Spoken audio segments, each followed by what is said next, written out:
Hi అండి, అందరూ ఎలా ఉన్నారు? బాగున్నారా? పుట్టింటికి వచ్చిన తర్వాత ఎవరైనా ఆవకాయ పచ్చడి పెట్టుకోకుండా వెళ్తారా? అది కూడా గోదావరిలో అస్సలు వెళ్ళం.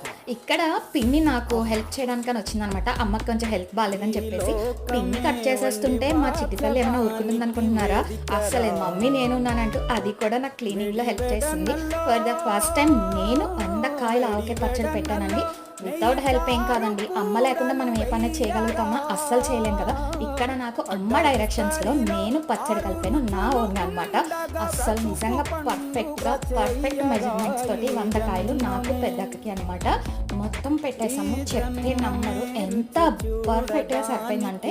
ఇందులో ఓన్లీ మేము గానుగ నూనె వేస్తామండి. ఇక్కడ గోదావరిలో గానుగ నూనె ఏమంటారంటే నువ్వుల నూనె అనమాట. నువ్వుపప్పు నూనె, చెక్క నూనె వేస్తాం మేము.